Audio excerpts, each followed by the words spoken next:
Hello, everybody. It's Stephen and Walter here for this edition of So Chatty. It is episode number 56, and it's April why do I have April 29th written down here? It's not. It's April 22nd.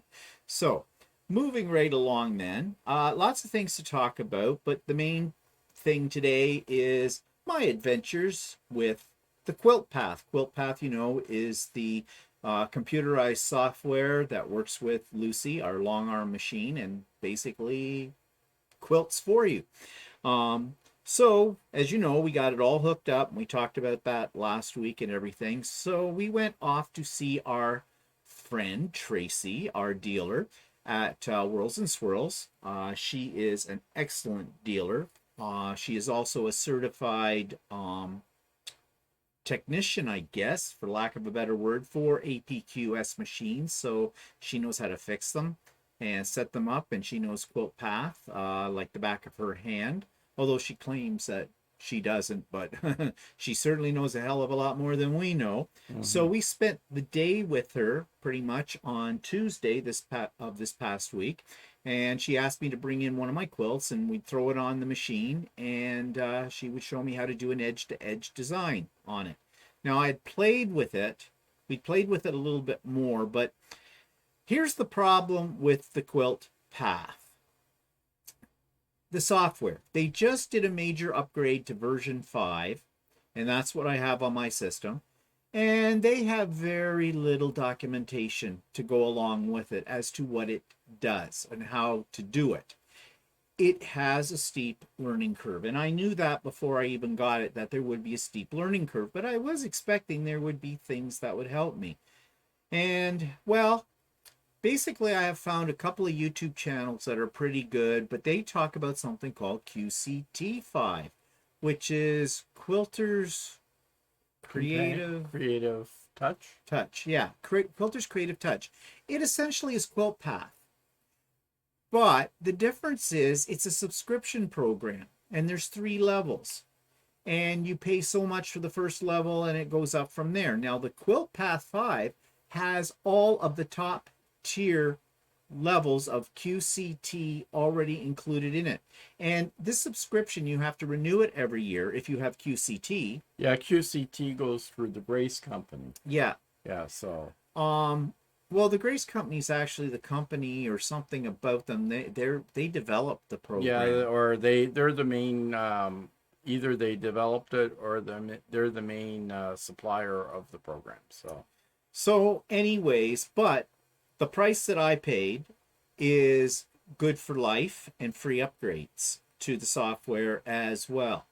Whereas you have to pay, in addition to the subscription price, I guess, with the QCT, according to Tracy, you have to pay for upgrades as well. And they can be quite pricey.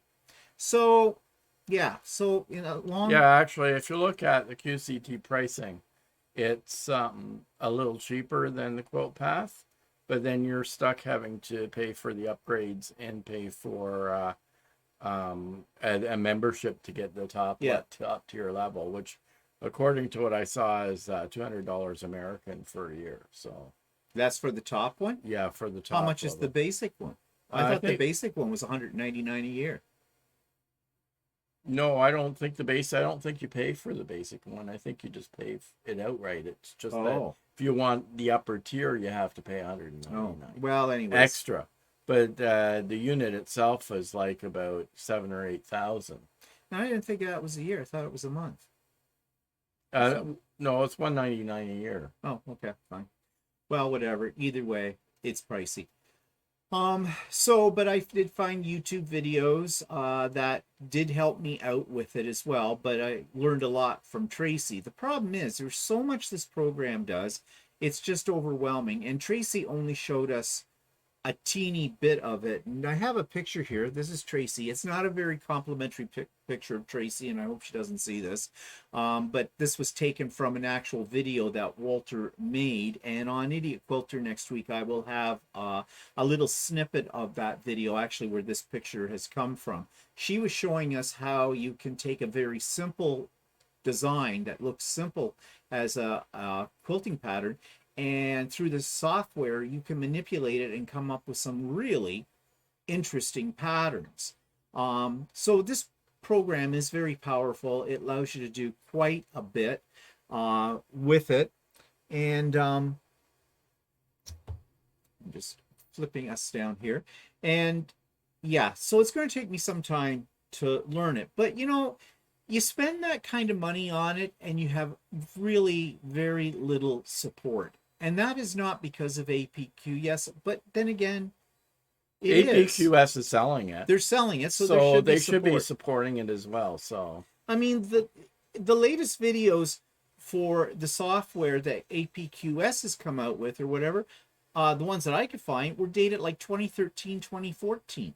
And they were for like version 3 or early version 4, something like that, not for 5. So that's a little disappointing when you're spending this kind of money on the software. Now, Tracy is talking about getting in somebody who's an expert on Quilt Path and doing like a 1-day training course or something. And she suggested, you know, if she did that, we would bring our tablets. You can see Tracy's in this picture is pointing at the tablet, which is basically a Microsoft Surface Pro 7 pad. And you can disconnect it from your machine and it's basically a computer. That's portable, just like an iPad or something like that. And people taking the course of the 1-day, whatever it will be, bring in their pads and we can work along with it. Because really, you don't need to be hooked up to the machine to figure out what to do for most things, because it's a design program. Well, it's more than design. It also operates the machine. But anyways, I've been playing around with it. I have now done 3 quilts on it. One quilt was a really large quilt, and that was the one I took in with Tracy, and we actually put it on the Millie 30 because that's the biggest machine in the APQS line, and it was a big quilt. And I could have got it on Lucy though here, but I would have been right to the edges pretty much with it. So I thought, well, I'd take the opportunity to throw it on a bigger machine and do it there. And the other 2 that I did on my own, well, I can show you some pictures of those. So this is the one. I did this one about 2 years ago. It's called Doves of Hope. It's pretty large. And that's the one that we quilted at Tracy's using Quilt Path. And I can show you the quilting I did. I did the one they call, I think it's any this way, or any this way, or something like that. And I've used that pattern before because I actually have the paper pantograph for that, but this is now, you can go in and download and buy digital versions from Urban Elements, which is the main supplier of these kind of things. In fact, I bought one yesterday for the quilt I was doing then. But it turned out pretty good. It took a while to do. Like I said, we were there for most of the day.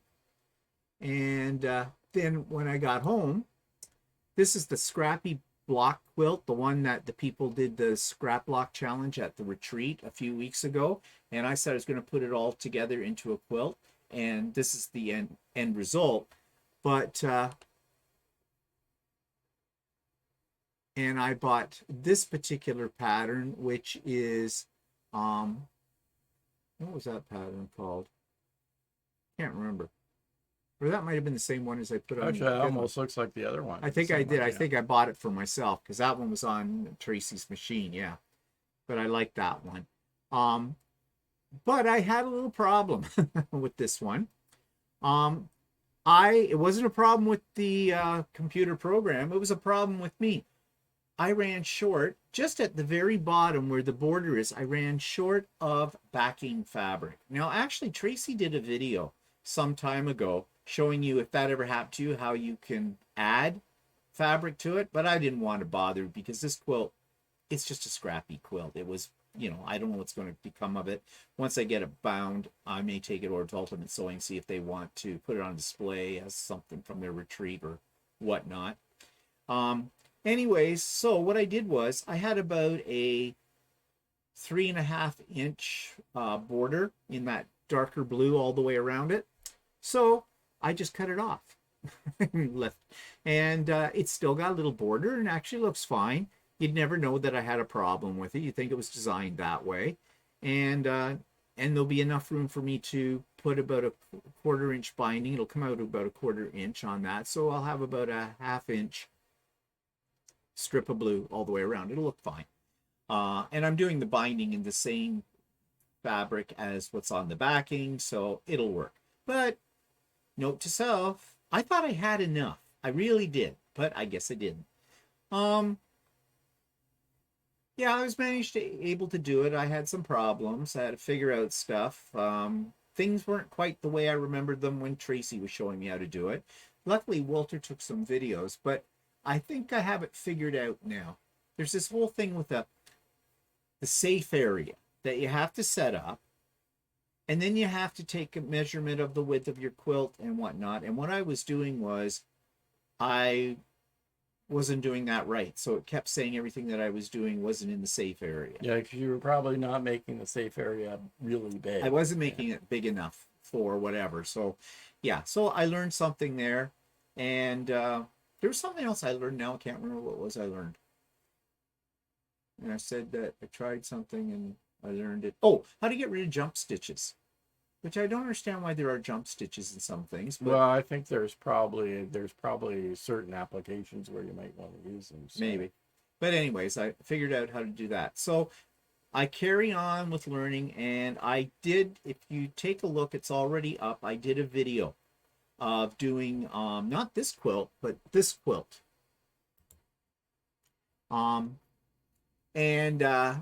This one worked out pretty good. The only thing is that I'm disappointed in, but I mean, it's not a big deal. This was the one I was trying to use up some charm packs that I've had for a while. So I created my own design. This is the one I call Pointless, remember, because I cut off the points here and there on some of these.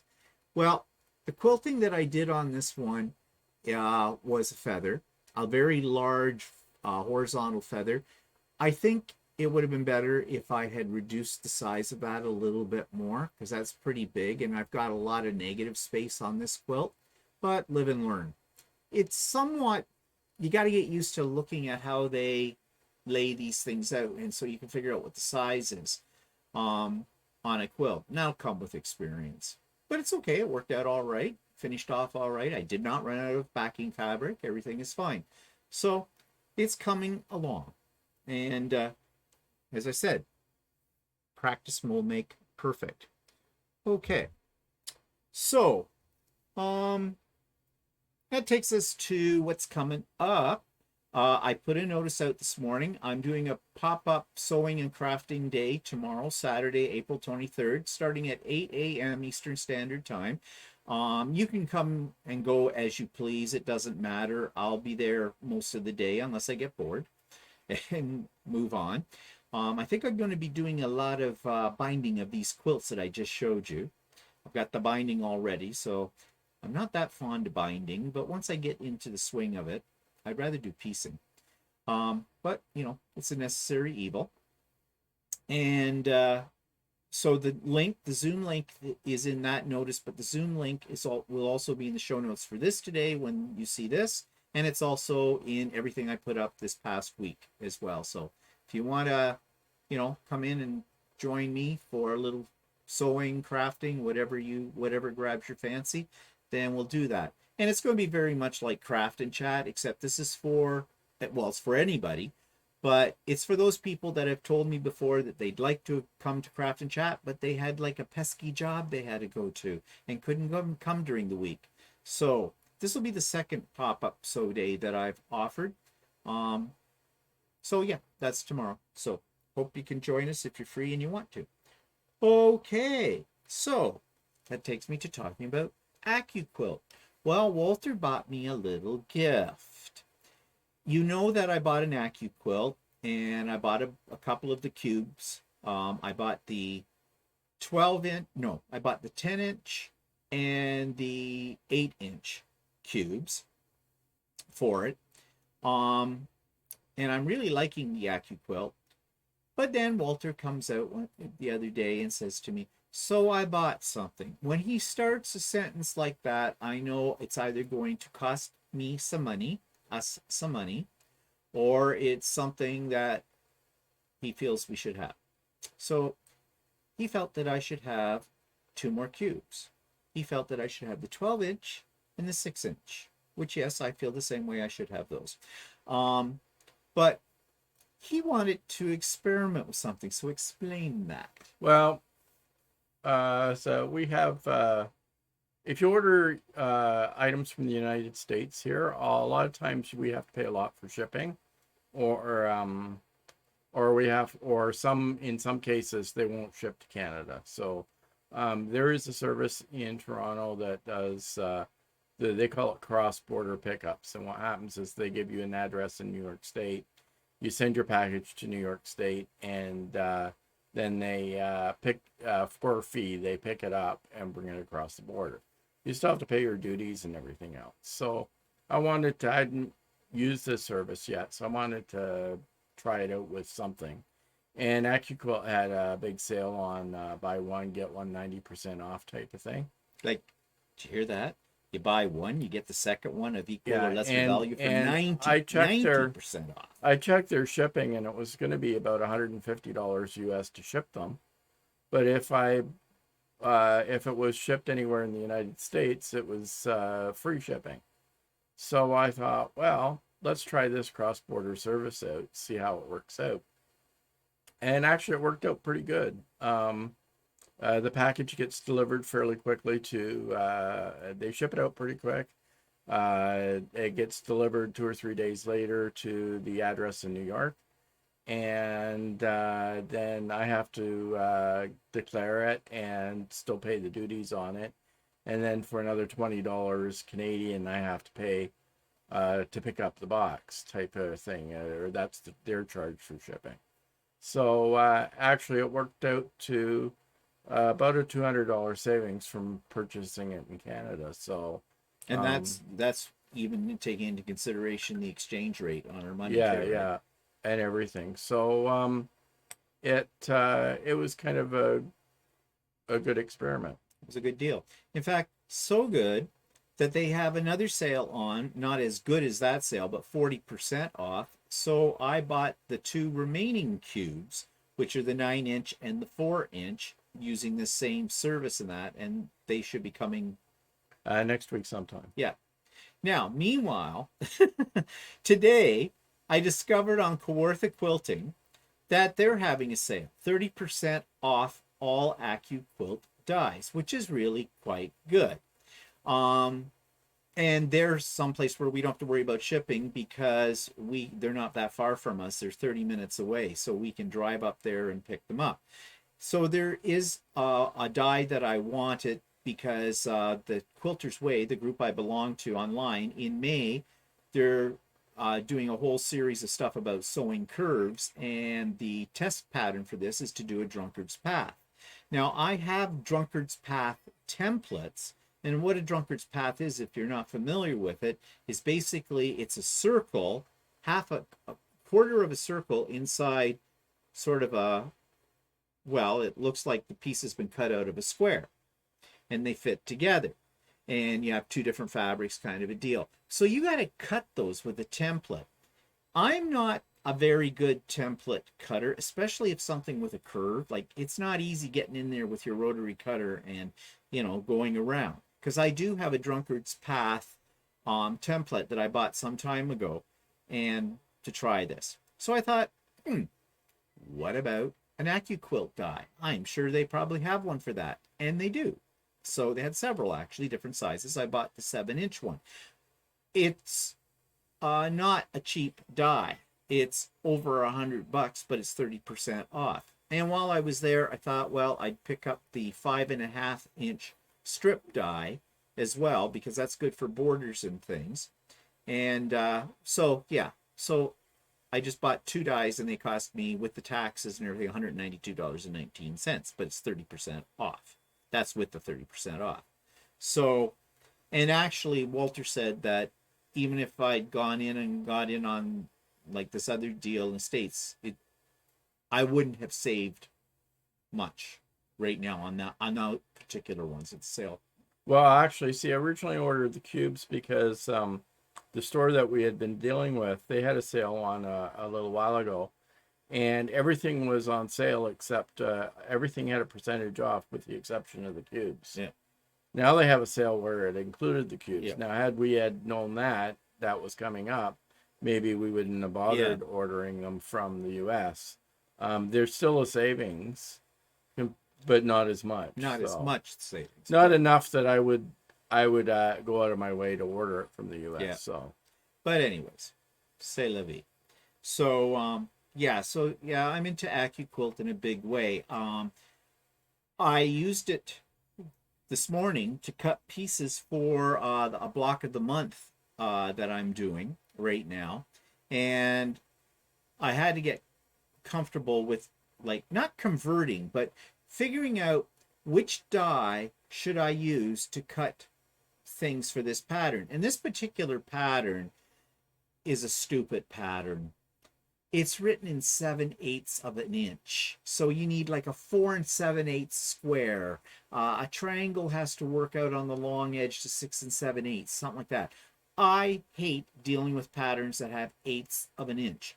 And the reason being is my rulers have 1/8 of an inch on them, but it's trying to see them so you can line up the lines to cut straight because they're very, very tiny. Now, I actually have a couple of little, specially they're called spot-on magnifying glasses that do help. You can just put them over top of the stick sort of thing to your ruler. That's what they're designed for. I showed those on one of the Idiot Quilter episodes a few weeks ago. But still, it's a pain in the butt. So I was looking through all my dies and trying to figure it out. And I was going to make myself a little legend. Like, okay, when I need a 2.5 inch finished half square triangle, these are the dies I need from this set or whatever. Well, guess what? The work has been done for me by Accuquilt. So I'll show you what I mean.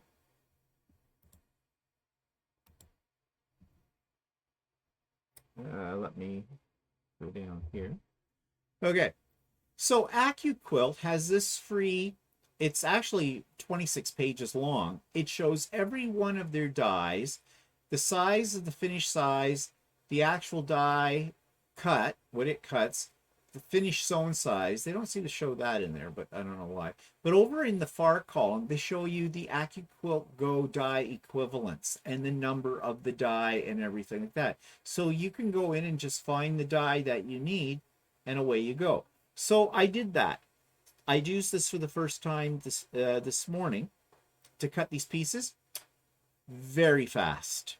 A lot faster and more accurate than if I was to have done it by hand cutting with a ruler. Now, you might think, well, yeah, but, you know, you've got all this fabric and you know, okay. Well, no, you can use scraps.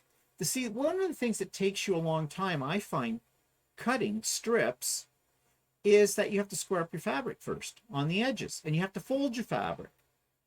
You don't have to worry about that with the Accuquilt. You hack off a hunk, basically, off your fabric. Like what I did, for example, I needed some 5-inch squares.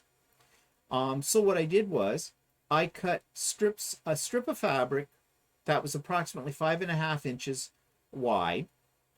Through that whole strip, fan folded onto the die, and throw it through the die, and I got like 8, 12, whatever squares that I needed in basically one cut, because it will cut 6 layers of fabric at once. So a lot faster.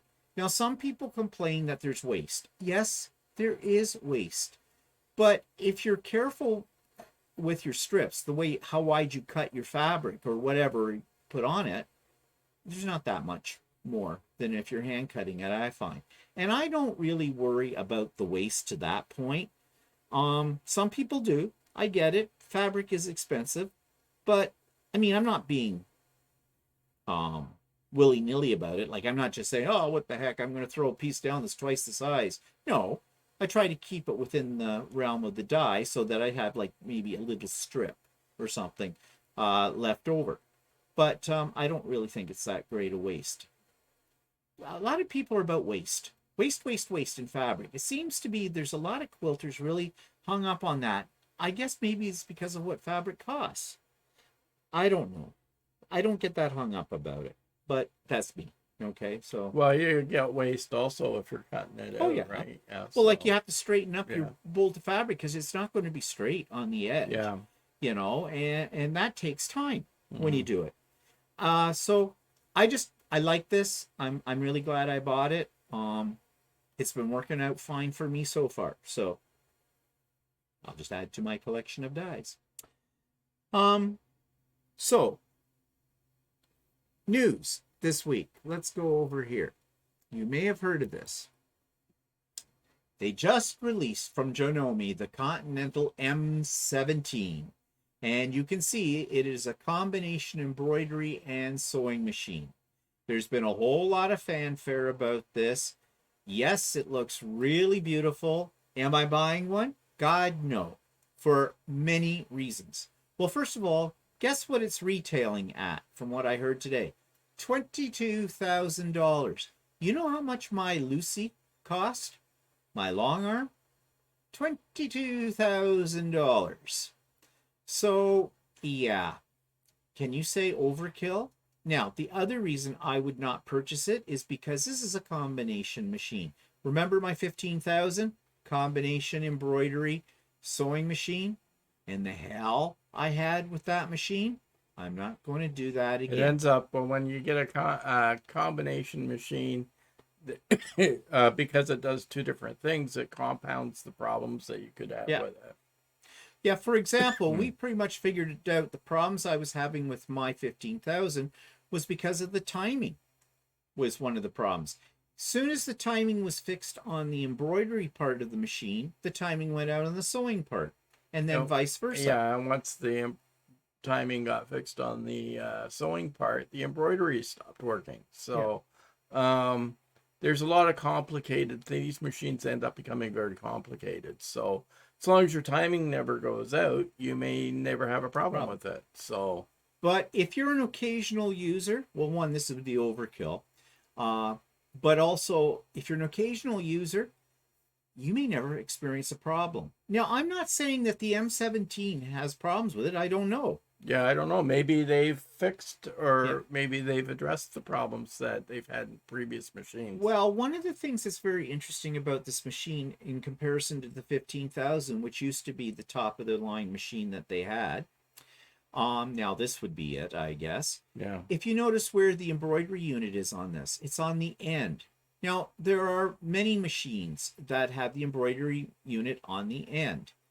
Or in fact, most machines have it at the end. The 15,000 had a unit that slid onto the back, and there was an arm came out of that, so it was at the very back of the machine. I'm wondering if one of the problems that they experienced with the 15,000 was because of that setup. However, this also has the biggest tube of any embroidery machine that Janome has ever made. I forget what the size of the biggest one. I think it's something like this one I think it's by 11. No, this one's or 18 by 11. 18 by 11. 18 by 11. So it's huge. So it needs to be supported. And if you notice, the embroidery unit part that's on here is to the table of the machine is much bigger. And it has this part, it's hard to see it in the picture, but in the front of it, there is this part that projects out. Mm-hmm. Now, they claim that the way that they have developed the needle housing, I'm pointing at something, and nobody can see me pointing at it. The way they have this needle housing in here. Oh, blurry. Yeah, it has less overhang up here, so you can see it better. I don't know, but I think that's to compensate for this table that sticks out. Now, here's another problem why I wouldn't own one of these machines. Okay, do you want to always be sewing with your embroidery unit on the machine? I think the embroidery unit's removable. Yes, it is. Yeah. And it doesn't come with anything to replace it. Mm.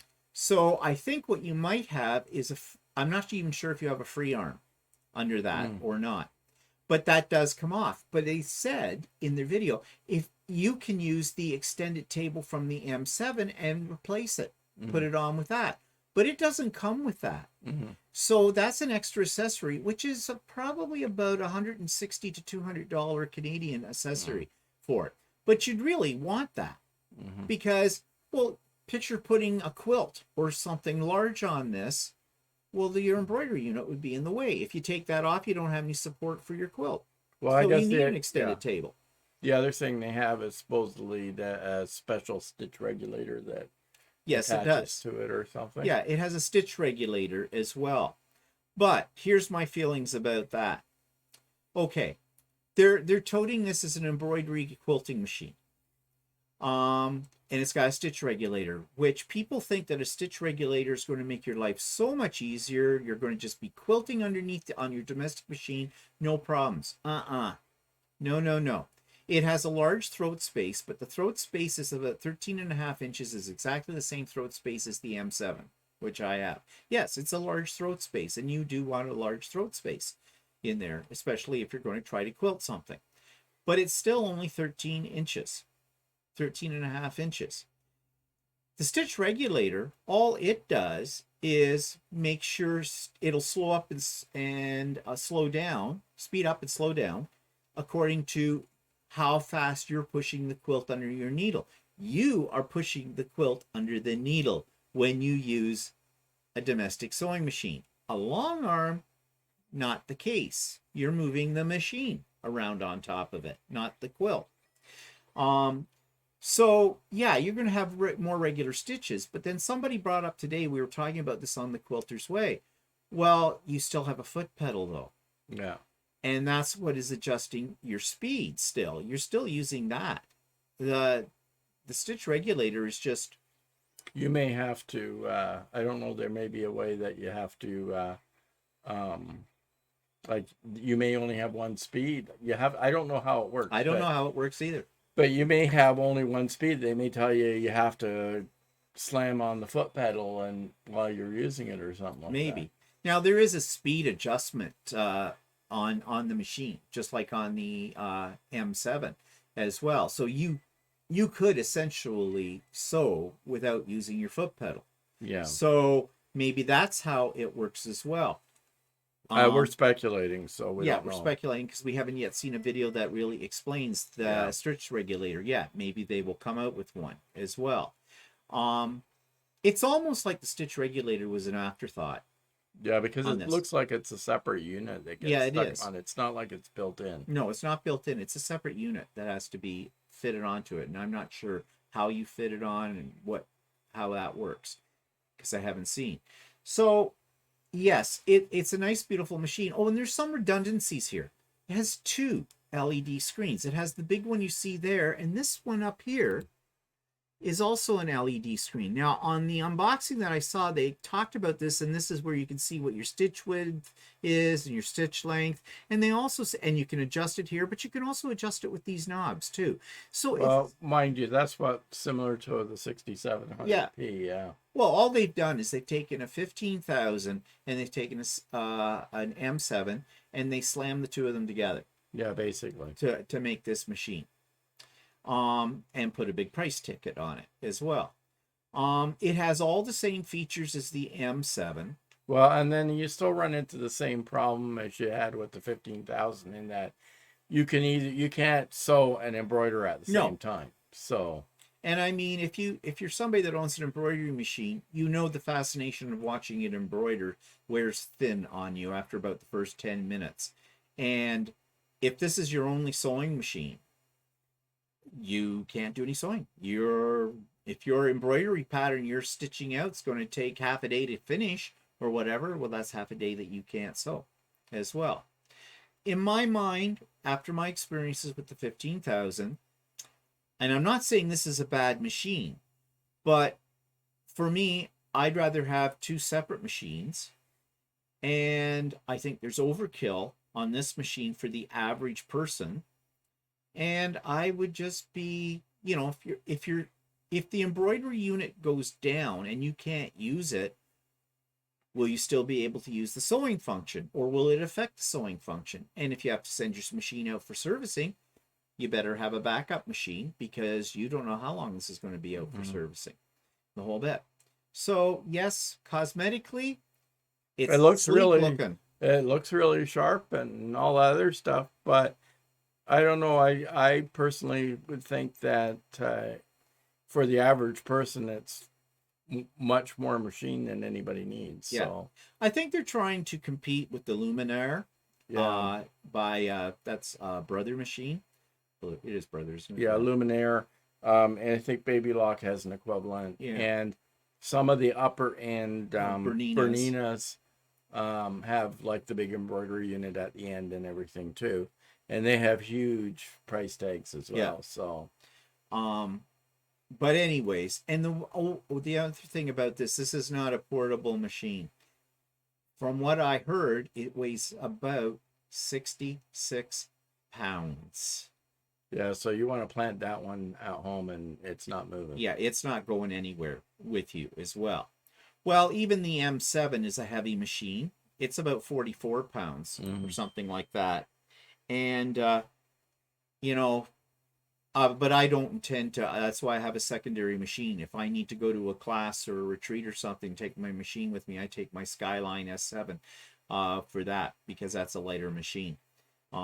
Really, the M7 was not really meant for transporting around, although they will tell you, and it's the same with the M17. If you look here, down here, we're right in this area. Oh, you can't. I got my picture in the way. Right down here, see where my hand is. That is a place where you can lift the machine. There's one of those on each end. My machine, my M7 has that too. There's also a handle at the top. Now it has a telescopic spindle holder, and it has two other spindle holders that pop up vertically as well. Whereas the M7 does not have that.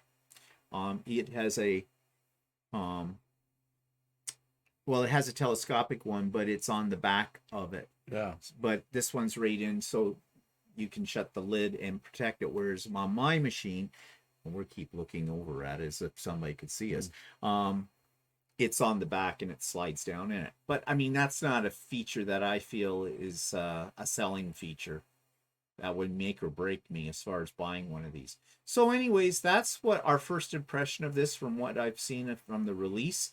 I'm sure there'll be more videos about the whole thing. If you're one of those persons that wants the top of the line model for of any brand or particular brand, maybe it's the one for you. It might be the one for you. But you're not going to get one tomorrow because apparently they had a big cargo thing of them that came in just before the launch. They're gone, which is kind of a wondering how they can be gone because dealers here anyways have not got their hands on them yet. So I think, if you want one, you're not getting it next week unless your dealer or somehow has that kind of connection with them all. But anyways, it's interesting. It looks nice. If I didn't know what I know now about the 15,000, my experience with it, I'd be drooling. But not getting one. Nope, not happening. Okay, so we had a question from one of our regular subscribers, Eddie. He wanted to know, what parts of the quilting process do you love? Let me go here. What parts of the quilting process do you love and what parts of the process do you hate? Walter could do the same for garment making. He says he finds pressing of the seams is his favorite part and sewing the borders is his least favorite part, which I kind of find funny about pressing the seams as being his favorite part. Because, yeah, you got to do it, but that's not one of my, I don't hate it. It's just something you have to do.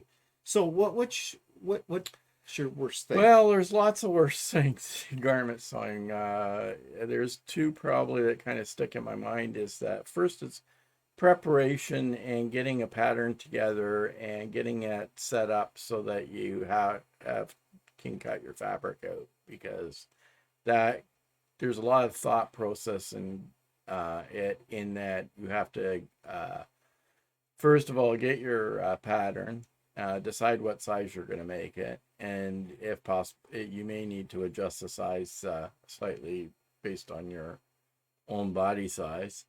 And that's a bit of a process. And the other thing is, depending on what kind of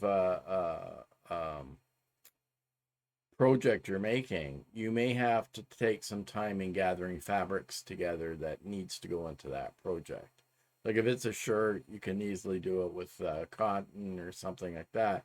But if you're making something like a coat, you have to get prepared and get all the different fabrics and try to find the fabrics. So that can be a bit of a process, which is something I don't really particularly care for. But I mean, you have to do it to be able to get your end product, right? And the actual sewing part of, let's say, a garment like this, a shirt, I hate putting sleeves in. Putting sleeves in is the worst part. Yeah, obviously when you attach it Because, to a collar. yeah, well, because I made that mistake once. But anyway, because what happens is that you have to do something called easing to put the sleeve in, and that's where like the sleeve part is often bigger than the hole it's going into, so you have to somehow manage to make it go in without getting tucks. Well, I don't have anything that I absolutely hate about quilting, but there are some things that make me hesitate, and one of those is binding. Um, Making the binding. It isn't hard to do, but you have to cut strips. And now that I have the Accuquilt, I can cut those strips really fast for it. And then, of course, you have to fold them and press them to make the binding. And then the sewing it on is a little tedious because you're just going around the edges and you're doing that twice because you're sewing it to the back, then bringing it to the front and trying to make sure that your stitches sort of, are close to the edge of the binding. It isn't difficult, but it is a little bit tedious. And I think that's my least. And the other thing I don't like is I don't like cutting fabric all that much. I don't hate it. And again, now that I have the Accuquilt, don't mind at all. It's fast with it. I love to piece though. Piecing is my favorite, and possibly quilting now is. Of course, people would consider I'm cheating because I'm letting a machine do it for me. Yeah. That's why I like it. I mean, I don't I should learn to do free motion quilting a little bit more, and maybe I'll get to it, but I got the machine to do it. I do kind of enjoy doing small pieces though on the domestic machine in ruler foot quilting, kind of a thing. I'm getting a little better at that. But yeah, I guess binding and cutting fabric are my least favorite, and piecing is my favorite thing to do with all of that. So I hope that answers Eddie's question on that, and thank you for the question, Eddie. I mean, sometimes it's an individual thing as to what people like and what people don't like doing in whatever process that you're doing. I mean, there are other things that I don't like doing in search. When I'm making, it depends on what garment I'm making. So, well, it depends on the quilt too, what I'm making too. There are certain blocks I'm not as fond of making as others, like, I don't know, possibly like sewing curves well, or Y seams. in I hate Y garments, seams. another thing is that if you haven't made a particular garment, you're making a new one. That's a new type of pattern or whatever. I anyway feel intimidated by it. Mm. So then, so I have to get past that, and that's a part that can be something you don't end up liking because you get intimidated into trying to make something, and then either it works out or it doesn't. So Yeah, well, I can see that. Well, in quilting too, there's things like applique. I have to be in the mood to do applique, that kind of thing. So yeah, there's a whole lot of things. But I think basically the question is asking what the basics that we don't like, things that you have to do for almost every project that you do, and some of those you like and some of those you don't. So Anyways, I hope that answered Eddie's question. Thanks for the question, Eddie. And if you've got some suggestions for topics for So Chatty, please send them in to us. Email's address is in the show notes below. Okay, the last thing I want to talk about is something that came up on the Quilters Way when they had their retreat there a couple of weeks ago. You know, we as sewers and quilters, we amass a lot of fabrics, a lot of equipment. We may have your quilter. We may have a whole lot of other things. Just a sec. Okay, just had a ghost call. Moving on. What was I talking about? Oh yeah.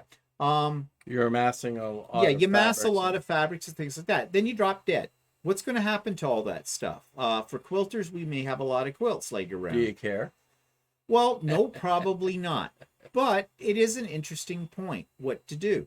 Well, one of the people in the Quilters Way had found a very interesting document, and I'm going to share that with you,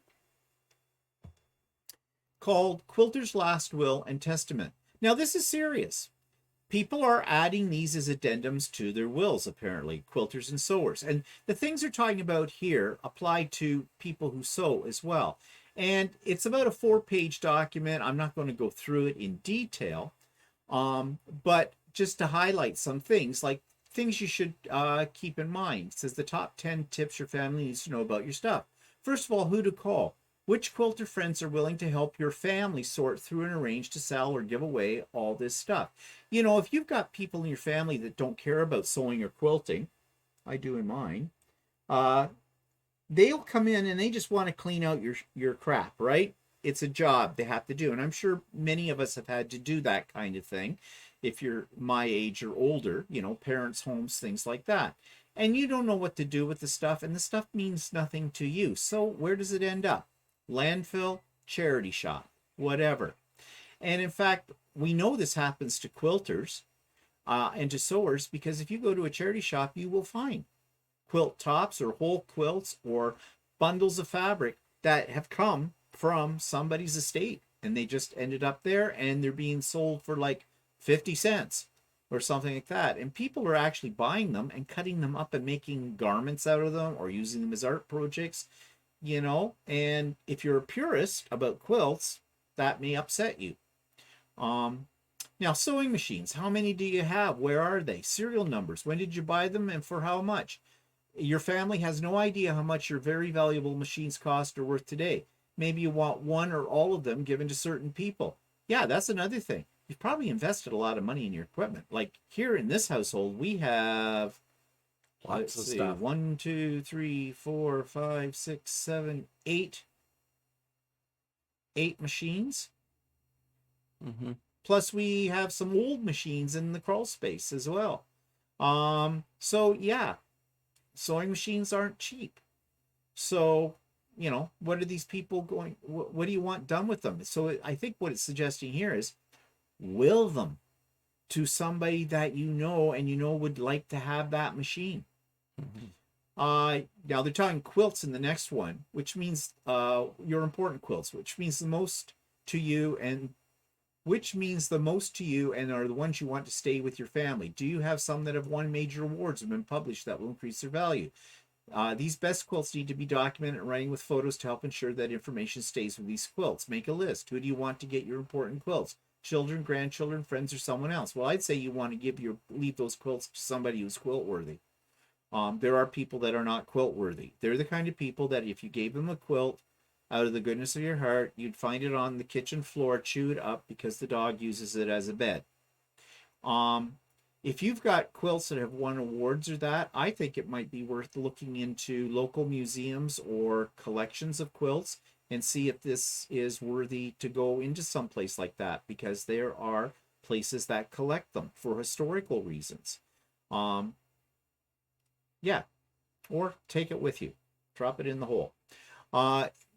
Your quilts you would Be like... buried in it. Yeah, wrapped up in that. Okay, I'm taking them with me. Your quilts you would like to give to someone.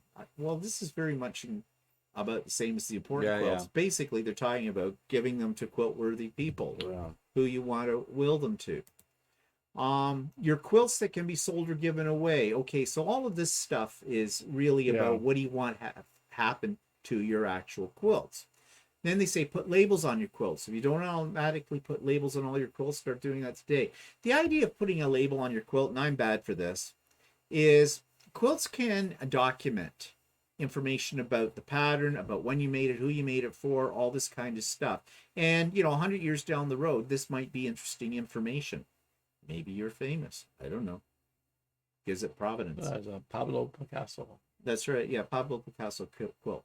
Important quilts still under construction. Yeah, I don't know. Again, if you know your time is short, find those good friends and ask them if they'd be willing to finish that really important quilt. That's kind of morbid. But, Yeah. okay, I'm planning on dying tomorrow. Would you finish the quilt if I leave it to you? I mean, it goes back to, I don't know. I just think it goes back to, you probably won't care. Yeah, I don't think you're going to care, really. But anyways, it's there. It's still something, though, to think about, I suppose. Yeah. Be aware that most of our stuff has little value to others, even quilters. The books, patterns you plan to make someday, magazine articles you've saved, blah, blah, blah, blah. People will be happy to take some of it off your hands, but not for money. Now's the time to start purchasing this stuff. Have a swap or giveaway. I guess it's basically saying declutter your stash. If you've got stuff sitting around now you haven't looked at in 30 years, well, you're going to look at it after you're dead? I don't think so. So give it away now to people so it's getting some use. Fabric. It has value to a lot of quilters, but again, it's a matter of quantity. Let's try this year to get into the purge mode and reduce some of the sinful amounts we have. Do you really love all that fabric you own? Yeah, well, I think that's the same thing with your books and things. If you want to destash, but really, I don't care. After I'm gone, do with it what you will. Antique quilts and tops. Make a list. Here we go again.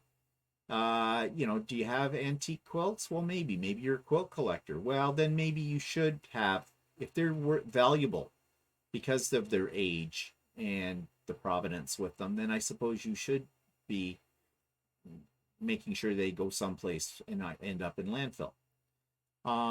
Lastly, write a note to the future about what quilting has meant to you. How long has been your passion? Yeah, I don't know.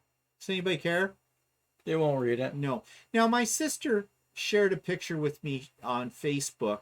I guess a lady had passed away, and all her friends that she'd given quilts to over the years and family, at her funeral in the church, they had brought those quilts with them that they had been given and hung them on the pews in the church, which was kind of a nice tribute to that lady, I guess.